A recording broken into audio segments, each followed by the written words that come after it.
Cuando ella no es la única hormona que interviene en la paternidad feliz, todo un abanico de sustancias colaboran para conseguir que el varón no solo tenga deseos de aparearse, sino también que anhele hacerse cargo de la prole, cuidarla y mantenerla, y que todo eso genere en él una cascada de emociones positivas tan naturales como las de la madre. Un estudio publicado por la revista Mayo Clinic Proceedings demostró que los futuros padres machos presentan mayores niveles de estradiol, un tipo de estrógeno, y menos testosterona que los hombres que no esperan hijos. Es más, los varones cuyas parejas están embarazadas experimentan cambios hormonales que se activan simultáneamente a los de la mujer gestante y que en algunos casos extremos llegan a producir síntomas físicos como náuseas y aumento de peso. El estradiol es una sustancia que interviene en el comportamiento maternal de las mujeres, de los primates no humanos y de otros mamíferos. Hasta ahora no se había detectado en ningún animal que los machos también respondieran a la paternidad con aumentos significativos de esta hormona. Curiosamente, el estradiol parece ser el elemento clave en la prepaternalidad, ya que el último mes antes del parto, sus niveles tienden a regresar al estado normal. Es que la naturaleza está intentando preparar al hombre para que sea un buen padre, cuando algunos hombres machotes, embarazados, bueno, no ellos, sus parejas, tengan que salirse de una reunión porque tienen mareos y náuseas. Nadie, dije nadie, puede burlarse o decir, yo sabía que tenía algo escondido. Esa barriga que tiene no es normal. RCR 750 AM, porque lo bueno une. El siguiente programa educativo y cultural contiene elementos de lenguaje, salud, sexo y violencia que pueden ser escuchados por niños, niñas y adolescentes sin supervisión de sus madres, padres, representantes o responsables. RCR presenta El Conuco de Prometeo, una producción nacional independiente de Carlos Peláez, certificado número 22388, para dar cumplimiento al artículo 14 de la Ley de Responsabilidad Social. Después de engañar a Zeus y de robar el secreto del fuego para obsequiárselo a los hombres, Prometeo fue condenado a una tortura eterna en el Cáucaso. Cuando consigue escapar, regresa para encontrar que la humanidad ha alterado el equilibrio natural de la Madre Tierra. El gran protector de la civilización decide entonces establecer un lugar donde estudiar el problema y así llevar una solución a tiempo. Este es el Conuco de Prometeo.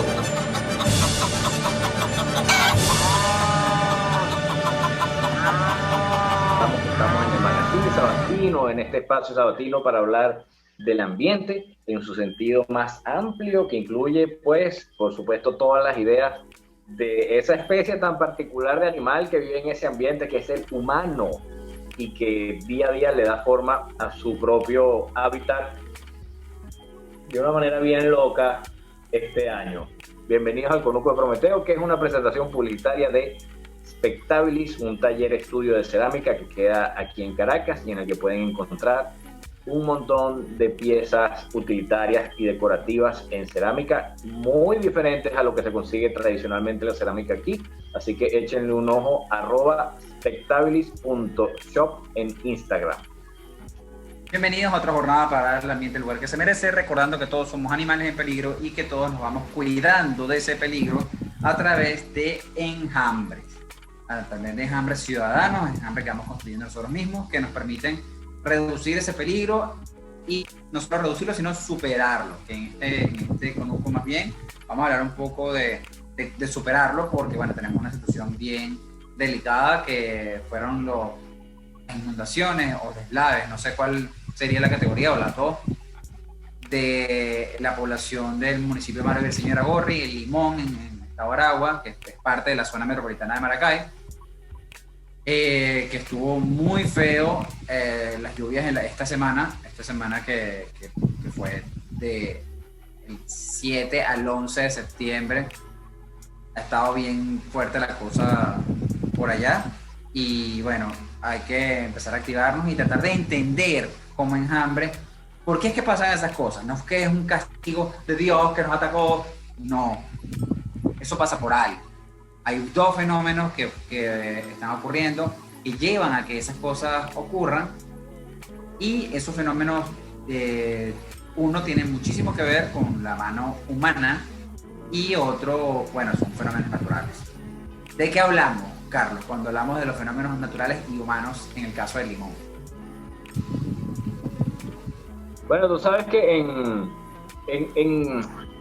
en el mundo ambiental hace tiempo que se dejó de hablar de catástrofes naturales, ¿no? Porque justamente daban esa idea como de, ni siquiera como un tema de castigo divino ni de voluntad divina, sino como que, bueno, una cosa inevitable de la naturaleza que pasa, ¿no? Eso no es que es imposible, ¿no? Hay veces que bajo el mejor criterio que uno tiene, uno hace cosas y pasan cosas inevitables. O sea, es importante, como siempre, tener el mejor criterio, y eso, aunque no te va a evitar completamente que te pasen cosas, en el caso de este tipo de deslaves o fenómenos socionaturales catastróficos, sí se pueden poner atenuantes de la catástrofe. Entonces, para el momento en que se plantean este tipo de urbanizaciones, de pueblos, etcétera, hay un montón de conocimientos que te dicen de qué manera tú puedes atenuar una catástrofe en el caso de que esta llegara a ocurrir. Y nosotros con lo que pasó en el Limón, que por cierto, en términos de vidas humanas perdidas, yo no he escuchado a la primera víctima todavía. No, afortunadamente no, son términos materiales. Así que fue como una pequeña... Sí, si lo comparas con la catástrofe del Limón de los años 80, fue una pequeña advertencia, ¿no? Pero lo lo interesante fue que pasó justo el año en que ocurrieron también uno de los incendios más fuertes en esa cuenca del río Limón, que devastó un montón de área que antes era bosque, ¿no? Porque esa área, si tú la ves en la foto de satélite, todos los cerros están sabanizados, todos los cerros, excepto excepto la vertiente del Parque Henri Pittier que da para allá. Y esos son porque todos los años se queman, ¿no? Y eso hace que la sabana permanezca ahí. La sabana retiene mucha menos agua que un bosque. Pero este año se quemó además la vertiente del Parque Nacional, y una cosa que antes era bosque, ahora se convirtió en una sabana después de esos incendios. Entonces, ¿qué pasó allí? Probablemente, si eso no hubiera pasado, la crecida, el deslave, no hubiera tenido la misma intensidad. Y muy seguramente, si la vertiente sur, la parte que no es Parque Nacional, la parte que ya estaba sabanizada como de toda la vida, entre comillas, si esto hubiera sido bosque, es posible que hasta ni siquiera hubiera pasado nada. Yes. Y no son accidentes, o sea, son cosas previsibles, y aquí es donde se ve precisamente la mano humana, tanto por acción como por omisión, que creo que es lo que debemos como que ponerle un poquito de énfasis. Sí, ahí también habían problemas de un embadurnamiento que no se le había hecho mantenimiento, había problemas de un sistema de advertencia que no estaba funcionando correctamente, había problemas de urbanización mal hecha. O sea, no es que es solo la deforestación lo que causó esto, pero en general también hubo otro problema ambiental porque cuando esto ocurrió empezó una discusión en Twitter, y a mí me pareció interesante, Gabo, que de verdad esto es algo, tú lo sabes, que nosotros, por ejemplo, aquí en el Coruco tenemos años insistiendo, y a mí, por ejemplo, en redes sociales me había costado mucho como despegar una discusión de este tipo.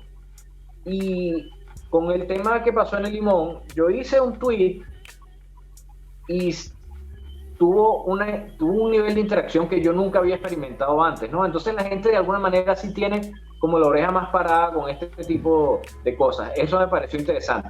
Pero entonces se empezó a generar una discusión una ni siquiera era una discusión, era como, hey, parémosle esto. Una reflexión. Y me escribió alguien de la zona. Sí, exacto. Y me escribió alguien de la zona que dice, hey, no solo lo de deforestación, sino que además aquí la gente tira la basura a la quebrada. Entonces eso termina tapando, no importa el tamaño del embaulado que le hayan hecho, eso termina tapando las salidas de agua. Y esto es más probable.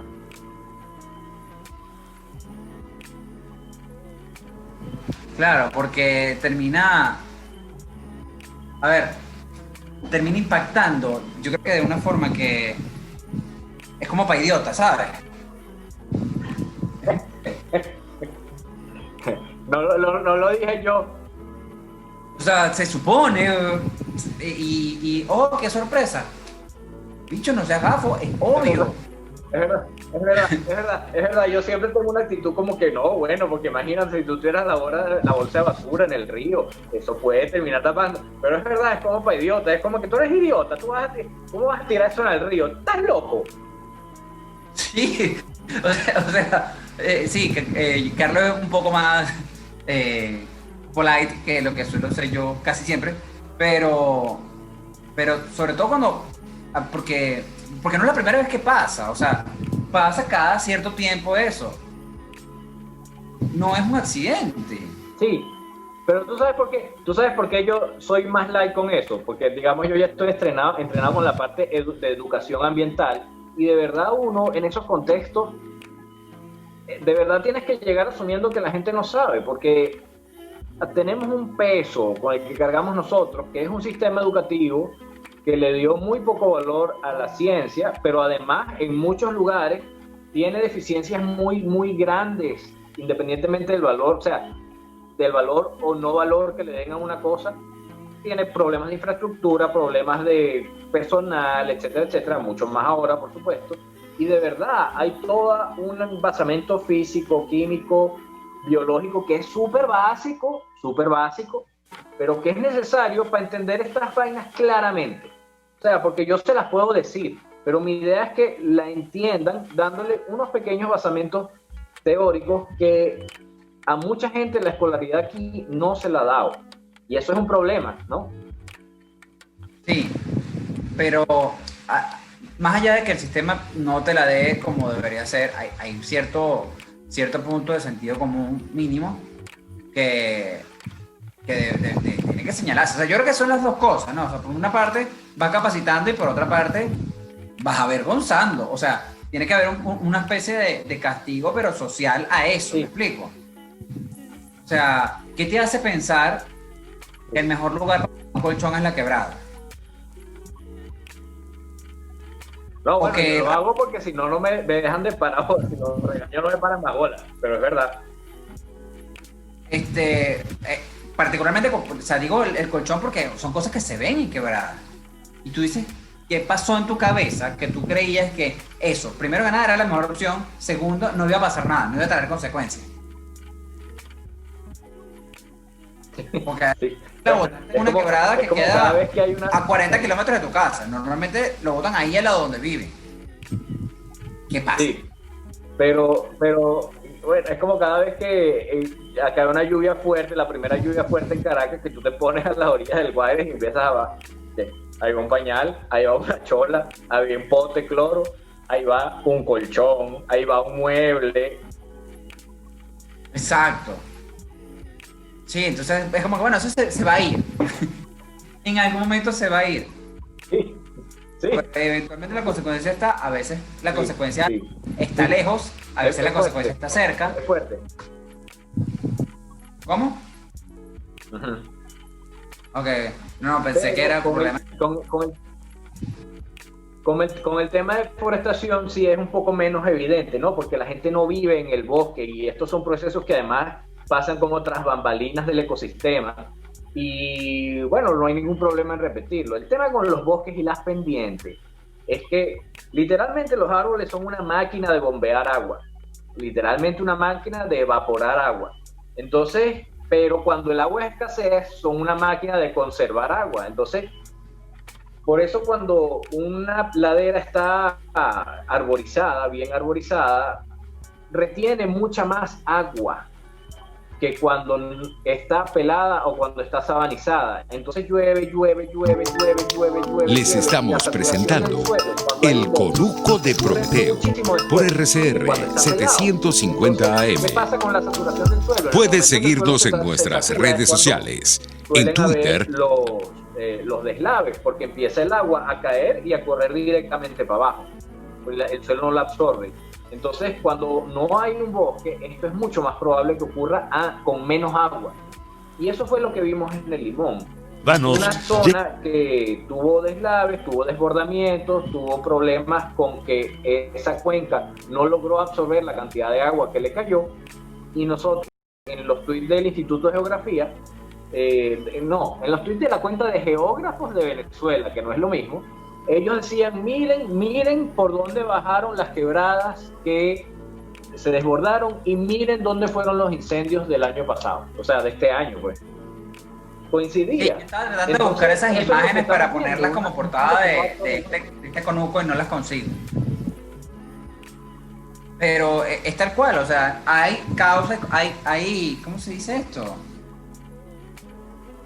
es coincidencia, hay consecuencias, o sea, hay causalidad y se ve. A lo mejor no hace falta más elementos para comprobar, pero por encimita se ve que hay causalidad, y esas son cosas que tienen que obligarnos a meterle nuevamente ciencia al asunto, porque es lo que puede generar la diferencia realmente.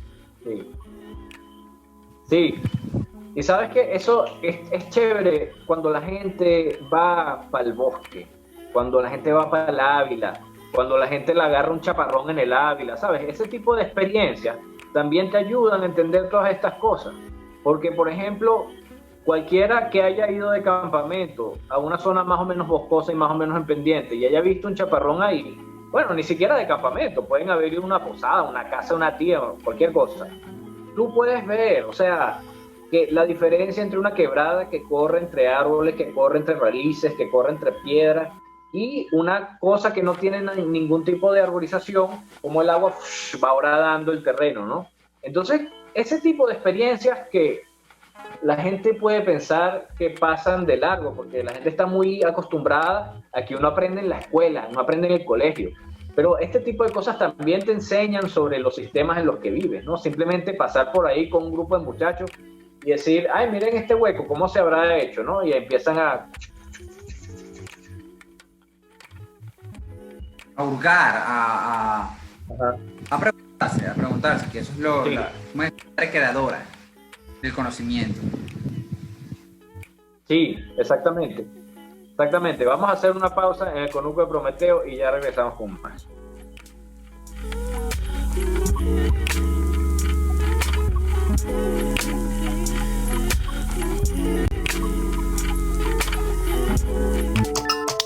Les estamos presentando El Conuco de Prometeo por RCR 750 AM. Puedes seguirnos en nuestras redes sociales, en Twitter, @RCR750, la radio que se ve.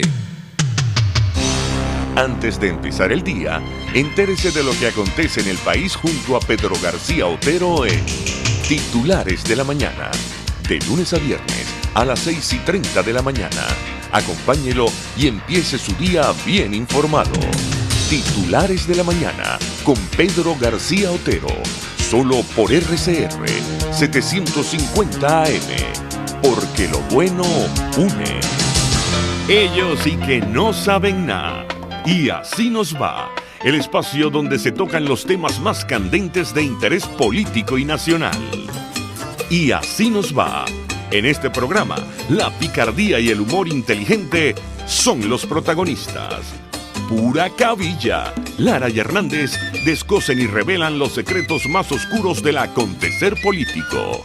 Y así nos va, de lunes a viernes a las 4 de la tarde, por RCR 750 AM. Usted escucha El Conuco de Prometeo con Carlos Peláez y Gabo Domínguez, solo por RCR 750 AM.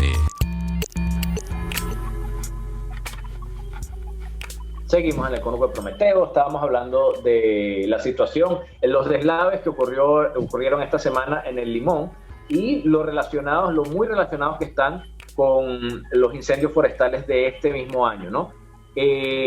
Amén de que haya caído una cantidad de agua mayor a la normal en esa cuenca, las cuencas que tienen arborización pueden chuparse ese agua antes de tener que devolverla hacia los cauces, que fue lo que pasó esta semana. Entonces, ¿qué pasa? El tema de los incendios forestales hay que controlarlos, porque mucha gente dijo también en ese tweet, eso es porque la gente está cocinando con leña y deforesta. Ese fenómeno efectivamente está ocurriendo, sin embargo, las fotos que nosotros vemos de esos cerros deforestados, eso es típico de incendios, y además de incendios que ocurren todos los años. No están deforestados, sino sabanizados, ¿no? Entonces, el tema de los incendios afecta durísimo a la vida de las personas aquí en Venezuela, y bueno, y en todo el trópico, y en todo el planeta, porque fíjate lo que está pasando en San Francisco. Claro, es otro tipo de vegetación, hay otras variables ahí, pero miren lo que está pasando en San Francisco. O sea, el Mordor del Señor de los Anillos parece, no se ve tan ficción, ¿no? Como se está viendo las cosas en San Francisco. Ajá. Para poner en contexto a todos los oyentes que estén escuchando esta grabación en el año 2630, lo que está pasando en San Francisco es que hay unos incendios muy fuertes de vegetación en California, incendios que son cada año peores además, porque cada año está más seco, y bueno, y la humareda alcanzó San Francisco, y San Francisco tiene un halo anaranjado asqueroso que aquí en Caracas lo hemos conocido antes, y la gente está muy impresionada porque esas no son cosas que pasen en el primer mundo.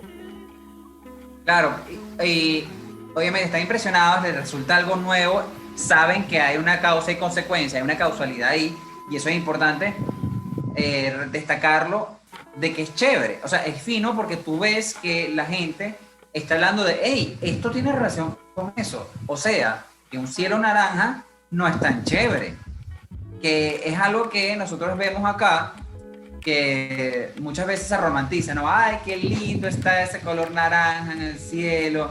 Es como que, a ver, es verdad, se ve muy bonito, pero no es un síntoma, es un síntoma de lo contrario, es un síntoma de que esto está mal.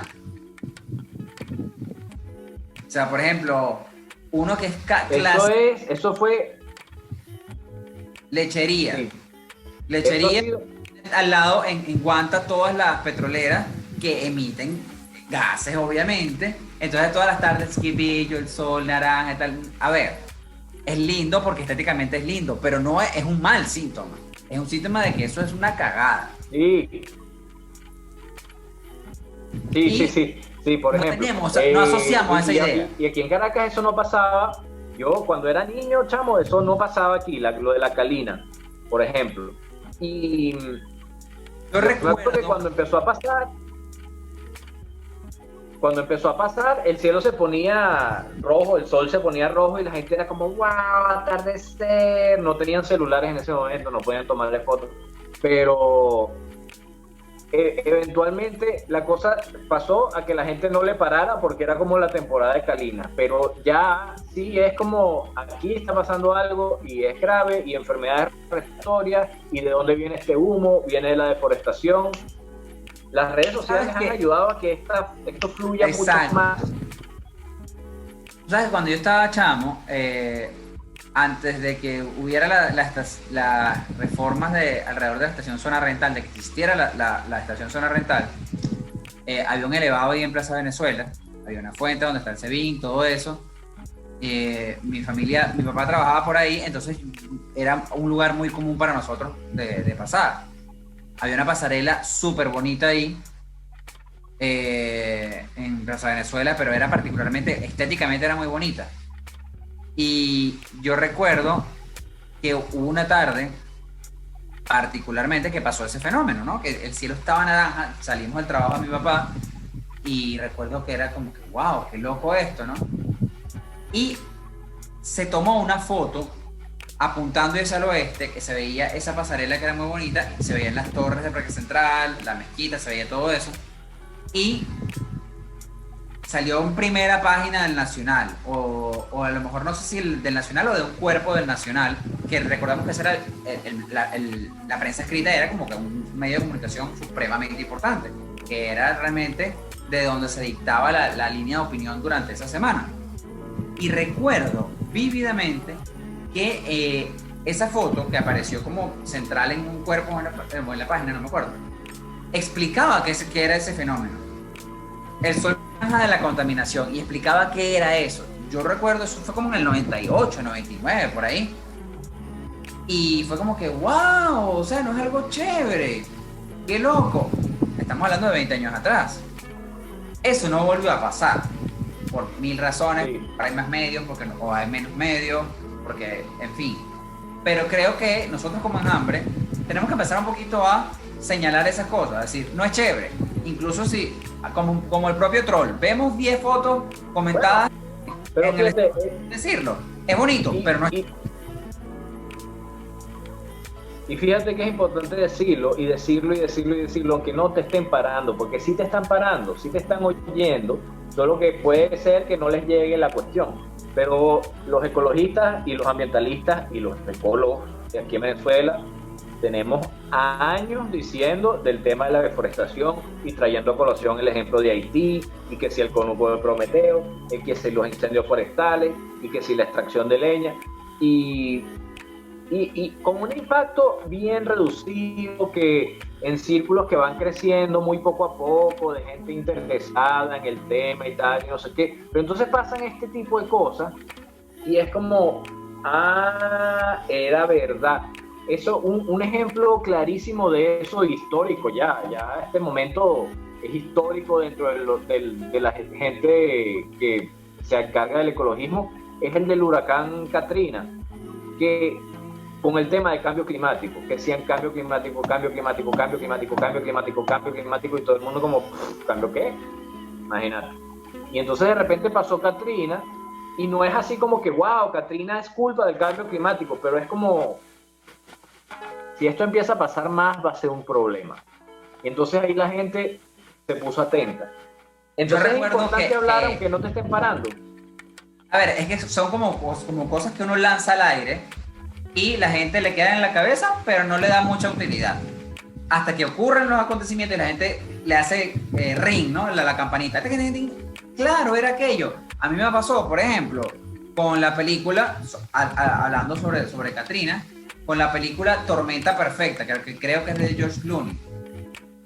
Esa película pasa, no sé, un tercio de la película explicando qué son los huracanes, categoría número 1, número 2, 3, 4, 5, categoría número 5, por qué se dan, y explica la idea de qué es una tormenta perfecta. Y la desarrolla, pero obviamente para el gran público, porque es una película, pero con ciertos criterios científicos. Y cuando ocurrió Katrina, y que era un huracán de categoría número 5, si mal no recuerdo, fue como que, ¡ey! Eso salió en la película esta, y lo explicaron por qué pasa. Y fue como que a mí, por lo menos a mí, y estoy seguro que le pasó a millones de personas que vimos esa película. Y esa película pasó, no sé, como 10 años antes de Katrina. Pero nos queda, o sea, son cosas que te quedan en la cabeza que hagamos enjambre, fastidiemos a la gente, digámoslo, eventualmente va a caer. Ahí, y además no nos cuesta nada, sí, no es que nos van a cobrar. Y también, por decirlo.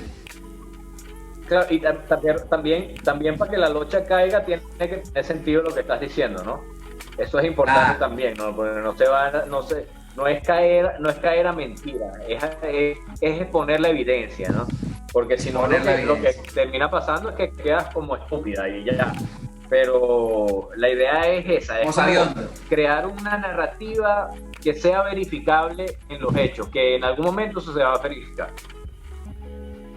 Y es importante hablar de esto, particularmente con lo que pasó del limón, porque este es un año niña, la niña ya llegó, la niña está aquí, mesa que más aplauda. La niña, bueno, vamos a explicarlo rapidito, la niña y el niño son un estado de cosas, ¿no? Al nivel atmosférico, a nivel climático. Ahí normalmente la Tierra tiene unos patrones climáticos anuales que son relativamente predecibles, relativamente estables, pero hay unos años en que la cosa como que se lanza un poquito para arriba o se lanza un poquito para abajo, ¿no? Y eso es el año niño y el año niña. Y lo de que se lanza un poquito para arriba, estamos hablando específicamente de las temperaturas superficiales del Pacífico tropical. Ahí es donde se mide la cuestión si la cosa es niño o niño. Es un gender reveal, ese es el gender reveal. El gender reveal. Entonces cuando las temperaturas del Pacífico tropical están un poco por encima del promedio, es año niño, y cuando están un poco por debajo del promedio, es año niña. ¿Qué significa esto a nivel climático?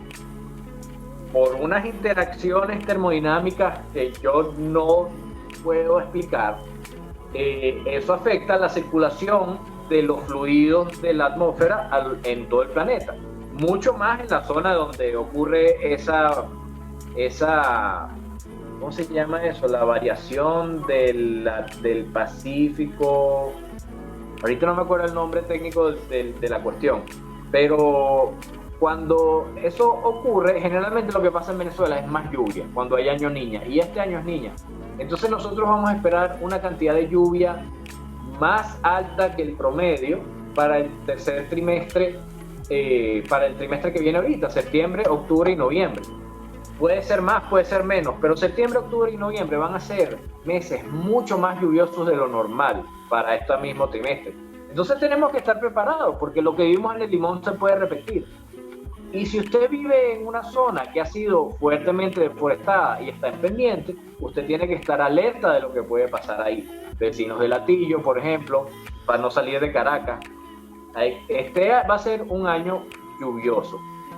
Volvemos al tema de lo importante que es entender el sistema en el que vives, ¿no? Yo puedo hacer esta predicción porque hay gente en el Pacífico yendo todos los días a poner una botella y a medir la temperatura de la superficie.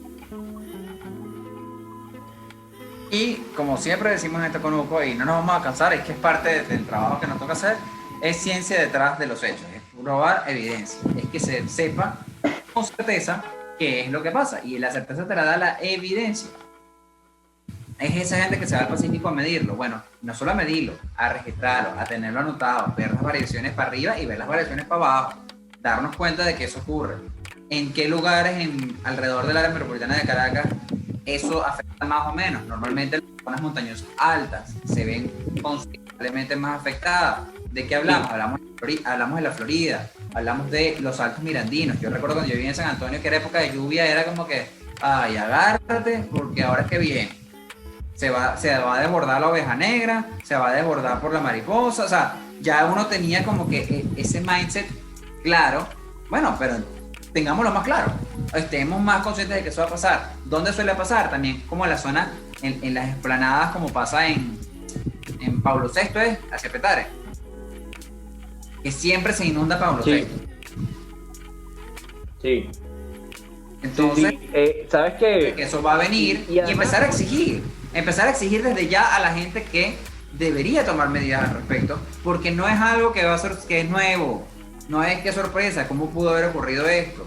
No, a empezar ya mismo a decirle a la gente, mira, fulano, sultano, mengano, pendiente, este es año niña, vienen lluvias más fuertes, sí. Hay que estar más pendiente de podar los árboles, hay que estar más pendiente, eso. Sí. Y eso es lo de empezar a protegerse uno mismo, ¿no? Entre nosotros, en el enjambre. Ese es el tipo de cosas que hace el enjambre, porque evidentemente hay una gente ahí que no te va a proteger, aunque en el papel dice que debería. Entonces uno tiene que hacerlo uno, entonces tienes que estar pendiente de este tipo de informaciones. Seguir en Twitter a meteorólogos, puede no ser algo que tú te ves haciendo, pero es importante. Entonces, bueno, así vamos entendiendo las cosas. Fíjate que el fenómeno niña y niño no es algo que se descubrió porque a alguien se le ocurrió medir esa temperatura. Es una observación que viene desde antes de la colonia, porque los años en donde la temperatura del mar está fría, hay muchas sardinas. Entonces las flotas pesqueras precolombinas notaban que habían años en donde había muchas sardinas y había años en donde no había nada. Y eso eran los años niño. ¿Qué pasó? En algún momento alguien dijo, cuando ya la tecnología había avanzado lo suficiente, ¿qué pasa aquí? Que este año hay sardinas y otros años no. Empezaron a medir la temperatura, se empezaron a dar cuenta de ese patrón y poco a poco se empezaron a dar cuenta de que cuando la temperatura estaba alta pasaban unas cosas en Venezuela, en Panamá, en México, en Argentina, y cuando estaban bajas pasaban otras cosas, y cada vez que estaban altas pasaba lo mismo, y cada vez que estaban bajas pasaba lo mismo, y así es como tú vas descubriendo las cosas. Hoy ya hay modelos predictivos, computarizados, mamagüevistas, que hacen de todo, pero eso empieza por simples observaciones de fenómenos que están frente a tu nariz y que son importantes para ti. Y eso es ciencia, pero también es filosofía. Eso es un método, eso es desarrollo de métodos que vienen del mundo filosófico y lo atan al mundo científico. Por eso a veces no, casi siempre esa discusión de que una cosa o la otra, no, son complementarias, son parte de lo mismo, es la otra cara de la misma moneda, porque muy difícilmente se hubiese llegado al desarrollo del método científico si no hubiese habido filosofía aristotélica, por ejemplo, que Aristóteles se movía dentro de la idea de la observación de la naturaleza.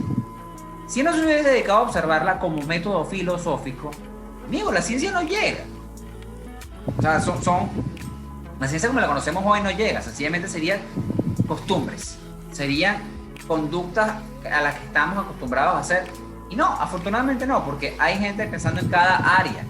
Y ese pensamiento en cada área es otra forma de aproximarnos a los enjambres que hoy señalamos y que tienen muchas características. Está el enjambre desde el pensamiento filosófico, desde la ciencia, desde el activismo ciudadano, desde la denuncia, desde la contraloría. Es todo accionando, porque probablemente nuestro físico no aguante lluvia como lo pueden aguantar otros animales, como lo pueden aguantar otras especies. Entonces, bueno, ¿qué hacemos para eso? Vamos a cuidarnos, amigos. Conócete a ti mismo, ¿no? Lo decía no sé qué estratega chino, japonés, ¿no? Que conócete a ti mismo, y todo el mundo es como una cosa mística, es como, sí, el conocimiento de mí mismo. Ahora, es estudiar, hermano, es conocerte por dentro, tu corazón, tus pulmones, tu costilla, es conocer qué te hace mal, qué te hace daño, cómo es el exterior a ti mismo, en el mundo en el que vives. Eso es conocerte a sí mismo, buscar la evidencia y actuar en base a ella. Así es como se ganan las guerras, las sociedades, las civilizaciones. No es una cosa mística, es una cosa bien material. Así es, y eso... Vamos a hacer... Dale. Vamos a hacer una pausa en el Conuco. Recuerden que esto sigue siendo un programa de radio que salga por internet y ya regresamos con más.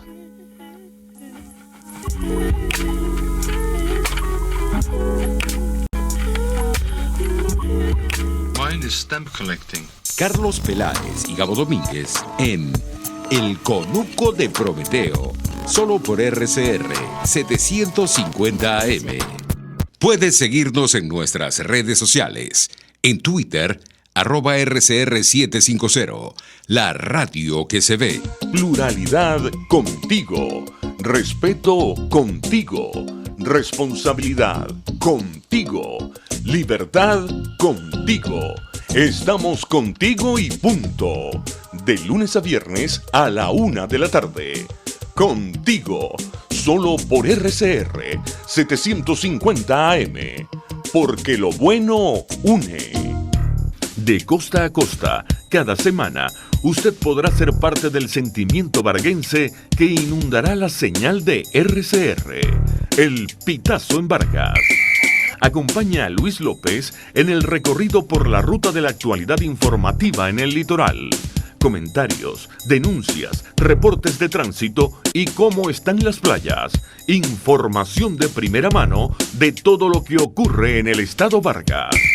El Pitazo en Vargas, todos los domingos, a partir de las 8 de la mañana, por RCR 750 AM. RCR 750 AM, porque lo bueno une. Escuchamos El Conuco de Prometeo en RCR 750 AM. Seguimos en el Conuco de Prometeo. Estuvimos hablando de lo que pasó en el Limón, que bueno, no es una catástrofe en el sentido de que lo puedes comparar con lo que pasó en el 87 y es bastante, no es tan intenso, pero sigue siendo un drama en este contexto de emergencia humanitaria compleja, que la gente pierda su casa, pierda su carro, etcétera. La gente que perdió su carro porque está en una cola de la gasolina, en fin, es toda una serie de dramas que se están juntando ahí. Y que hacen para mucha gente que esto sea igual de catastrófico que la del 87 o más. Entonces, bueno, este año es niña, tenemos que protegernos entre nosotros y decirle a todas las personas que estén en lugares vulnerables pendientes sin bosque, y con bosque también, porque bueno, el bosque tampoco es milagroso, ¿no? Que este año va a llover más en los meses de septiembre, octubre y noviembre, porque es un año en donde la variación, la oscilación del Pacífico Norte está en año niña. Así que medidas, tómela. Eso es parte del enjambre que nosotros estamos tratando de montar aquí. Aprendamos de la naturaleza, aprendamos de las otras especies que trabajan en el enjambre para salir de sus problemas de sobrevivencia, como por ejemplo lluvias muy fuertes, chavismo, cosas así. Entonces, otra de las cosas, una cosa es difundir la información de lo que está pasando y entender el sistema entre todos para que nos podamos proteger unos a otros, pero la otra cosa es el tema de la solidaridad. Y esta semana salió por parte de las organizaciones Todos por el Futuro y Clima 21 un comunicado de solidaridad con los pueblos del Caura, porque son gente que está viviendo un drama desde el año 2002 que es comparable con las catástrofes del tipo de los deslaves en términos de pérdidas materiales y de pérdidas de vida, y la gente no los está comentando con esa perspectiva, sino los está comentando como que qué broma lo del Caura. Pero hay un drama humano por detrás de todo esto que no se visibiliza, y este comunicado de solidaridad de Clima 21 y Todos por el Futuro me parece muy importante que lo conozcamos, que los comentemos, porque habla de eso. Es como, hey, atiendan a lo que le está pasando a esta gente y lo que esta gente está haciendo desde el año 2002. Y ellos hacen un cuento justamente de esta cronología. Entonces, ¿qué pasa con el Caura? El Caura hasta el año 2000 era una de las cuencas mejor conservadas de la Guayana venezolana. En el Caura está el Salto Caura, que es hermoso, y en esa misma cuenca está el Salto Paragua, que también es hermoso. Es una zona hermosa, es una de las partes más biodiversas del estado Bolívar, y es uno de los ríos que llegan hacia el Orinoco, un afluente del Orinoco. En fin, eso es una zona hermosísima, que no contaba con figura de protección. A finales del año 2000, no es que no había problemas, pero ahí había una situación en donde ciertas personas vivían ahí, que eran sobre todo poblaciones indígenas, y esas personas vivían no idílicamente como nos decían en el colegio, en armonía con la naturaleza, pero sí tenían una operación relativamente sustentable. Ellos vivían del turismo, ellos vivían de la recolección, tenían algunos conucos, pero eran pocas personas. Había una protección de las personas a esa zona que era tan hermosa. A partir del año 2002 empiezan las primeras ocupaciones de mineros de la zona. ¿Qué pasa con los mineros? Ellos llegan, deforestan, muelen el suelo, tiran mercurio, y como trabajan de manera ilegal, ahí hay mafias, ahí hay todo lo que tiene que ver con unas operaciones ilegales que generalmente son ejecutadas por criminales, que son gente con pocos escrúpulos. Eso fue escalando hasta que en 2006 se empiezan a tener los primeros reportes de violencia en la cuenca del Caura, de, digamos, peleas con armas de fuego entre operadores mineros y entre los habitantes de las zonas que querían seguir viviendo de su conuco o del turismo o de cualquier otra de las actividades conexas. Ahí hay que decir Entonces, como... eso se denuncia. Y es que estos criminales han trabajado y trabajarán aliados con militares, porque los militares son los que tienen la capacidad realmente de monitorear que esas cosas pasen, de patrullar, y son militares los que están metidos en ese negocio criminal contra los indígenas. Pero Son ya vamos para allá. Y militares, los dos. Ya vamos para allá, porque hasta el 2006 la cosa era con civiles, los famosos garimpeiros, muchos eran extranjeros incluso, obviamente había mineros venezolanos y había mineros indígenas también. Los indígenas no es que son sacrosantos, ellos también se metían para la mina, muchos de ellos lo hacían de antes de la colonia. Y de una manera muy artesanal, que no tenían mercurio, no tenían cianuro, no tenían nada de eso. Pero en 2009, ¿tú te acuerdas del Plan Bolívar 2000? Correcto. Que era un plan de... Bueno, en 2009 crean el Plan Caura. El Plan Caura es una respuesta a todas las denuncias que había habido sobre violencia, tráfico de personas, tráfico de drogas, mafias, etcétera, en la cuenca del Caura. ¿De quiénes? De parte de las personas que querían que ahí se viviera de una manera sostenible y que se habían opuesto, resistido a todo lo que les había caído. Entonces Chávez crea el Plan Caura, que es un plan diseñado por los militares para sacar a esa gente de ahí y que la cuenca del Caura sea retomada nuevamente por una actividad sostenible. Obviamente, para 2012, todas las actividades ilícitas ya estaban en control de los militares. Eso fue lo que pasó con el Plan Caura, que los militares sencillamente desplazaron a los mineros, desplazaron a los mafiosos y se instalaron ahí como mineros y como mafiosos. Entonces, extorsiones, porque los mafiosos tampoco es que desaparecieron, hay toda una serie de convivencias ahí, incluso la gente que todavía vive el turismo sigue estando ahí, no desaparecieron y ya. Entonces, extorsión, hay tráfico de gasolina, hay problemas de violencia, hay esclavitud moderna, hay prostitución. Entonces, el nivel de violaciones de derechos humanos a los que se está enfrentando la gente del Caura, que siguen resistiendo, es muy grande y merecen que nosotros miremos hacia allá y digamos, esto está pasando y es un ejemplo de resistencia que también tenemos que tomar en cuenta. Un ejemplo de enjambre que gracias a organizaciones civiles que denuncian y gente como nosotros y usted, que espero que comparta este link, sobre todo si lo está viendo por YouTube, recuerde suscribirse, darle a la campanita para poder informarse de cuando tengamos programa y difundir lo que está pasando, porque aquí tratamos de hablar como siempre con evidencia, con pruebas. Solamente así es que podemos cuidarnos entre nosotros. Entonces es demasiado importante visibilizar esas acciones de grupo que hacen allá, que tienen contacto con organizaciones allá, porque nosotros no la tenemos, porque ese no es nuestro espacio. Pero si sabemos que está, tenemos que hacer ruido, tenemos que protegernos, tenemos que denunciar. Sí, exacto. Y fíjate lo que pasó con el Plan Caura, que entonces empezaron a hacer política dentro de la cuenca del Caura, en el sentido de que los mineros o los militares o los del gobierno o quien quiera que le tocara, empezaron a cooptar las instituciones de gobernanza indígena que tenían los habitantes de la zona. Ellos tenían sus asambleas, tenían sus formas de organización, empezaron a cooptar eso.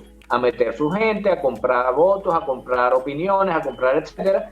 Y para el año 2012, el 92% de las mujeres yecuana y sanema tenían niveles por encima de lo sano de mercurio en la sangre. Esa es la consecuencia de la corrupción. Esa es la consecuencia real de la corrupción. Y esto es año 2012. En 2016 le lanzaron el decreto blanco minero. En 2020 le lanzaron el Parque Nacional Caura, que es simplemente una movida propagandística porque eso ha tenido cero impacto positivo en nada del Caura. Y en el año 2020 les lanzaron un decreto que legaliza, o no legaliza, sino permite la utilización de dragas y balsas de dragado en los ríos de la cuenca. Dragar oro y diamante. Y esa gente está ahí oponiéndose a eso. Ellos son la barrera entre que eso pase y no pase. Obviamente están superados, ¿no? Por el tema de las armas. Pero ellos se siguen oponiendo. Esas son las cosas que tenemos que dejar ver y señalar a quienes son los responsables. Los responsables de esto son fundamentalmente malandros militares. Ambas. Son los dos. Porque eso no pasara si tuviésemos militares que estuviesen comprometidos realmente con la protección de los pueblos indígenas, con la protección de Venezuela, en vez de la protección de sus bolsillos. Porque eso es la verdad. Y ahí, el nombre del apellido no lo sabemos. No lo sabemos porque no tenemos esos detalles. Pero son responsables, no es otro. No es el imperio, no es Guaidó, no. Son militares venezolanos los que están haciendo eso para agarrar y robar. Punto. Sí. Vamos a una pausa y ya regresamos.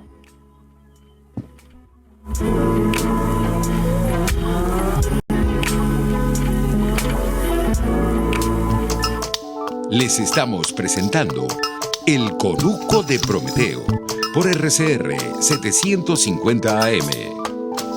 Sintonícenos a través de Periscope, @RCR750, la radio que se ve. Pluralidad contigo. Respeto contigo. Responsabilidad contigo. Libertad contigo. Estamos contigo y punto. De lunes a viernes a la 1 de la tarde. Contigo. Solo por RCR 750 AM. Porque lo bueno une. Hola, les saluda Alfredo Yuncosa y los invito a acompañarnos a Con Seguridad Radio, el programa pensado en la seguridad de los ciudadanos y las organizaciones. Con Seguridad Radio, todos los sábados a las 12 del mediodía, por RCR, la radio que se ve. Usted escucha El Conuco de Prometeo, con Carlos Peláez y Gabo Domínguez, solo por RCR 750 AM. Seguimos con el Conuco de Prometeo, ya estamos por terminar el programa. Estamos hablando de este comunicado de solidaridad con los pueblos del Caura. Es muy importante que ejerzamos de verdad la solidaridad, porque es que ya se ha dicho mucho, pero es una verdad como una catedral. Si nosotros nos unimos, tenemos mucha más fuerza que esta gente, pero tenemos que unirnos con la cabeza, o sea, entendiéndonos unos a otros. Y la gente del Caura está peleando por este pedazo de tierra que es muy, muy importante. El comunicado de Clima 21 exige que se derogue el decreto de permiso a las dragas en los cauces de los ríos, y habla de todo lo que se tiene que hacer para que el Parque Nacional Caura tenga sentido, como por ejemplo un plan de ordenación, un desalojo de la gente que esté haciendo actividades no permisibles ahí, etcétera, etcétera. Entonces, bueno, activos con eso. Yo sé que es muchas cosas para manejar aquí en esta realidad, pero nuestro éxito va a depender de que empecemos a ser capaces de meter todo eso integralmente dentro de nuestra acción política. Acciones, enjambre. Es la mejor manera que tenemos, no es la única, pero es la mejor manera que tenemos para poder impactar y protegernos entre nosotros y cuidarnos entre los que sí queremos tener una vida sostenible aquí en este país. Sí. Como para ir terminando, después vamos a hablar vamos a terminar mencionando las maneras de ayudar con el tema del limón, pero yo no me quería ir sin mencionar el descubrimiento del murciélago vampiro chupasangre, el fósil más antiguo de vampiro chupasangre, que ocurrió en el Breal en el Breal de Orcúa, en Monaga, por el doctor Ascanio Rincón de Liri, que no es que, obviamente, él no fue para allá en medio de esta locura a encontrar un fósil, sino que estos son fósiles que se han sacado de ahí y han permanecido en museos, en colecciones, etcétera, y ahorita se están estudiando y se empiezan a publicar las cosas sobre fósiles rescatados hace mucho tiempo, y en este caso descubrieron un murciélago nuevo, el murciélago vampiro más antiguo de la Tierra, de 2.5 millones de años, ahí en ese Breal. Ascanio Rincón es un tipo que ha descubierto un montón de cosas y es el único paleontólogo trabajando que queda en Venezuela. Y eso tiene un valor incalculable entonces, evidentemente. Yo de niño era muy frío con los dinosaurios y quería ser paleontólogo en algún momento, evidentemente eso se me quitó. Pero eso es, o sea, tener personas así capacitadas son las que nos permiten tener una idea de dónde estamos, porque uno dice, wow, ¿cómo es que hay tantos descubrimientos en Estados Unidos o en partes de África?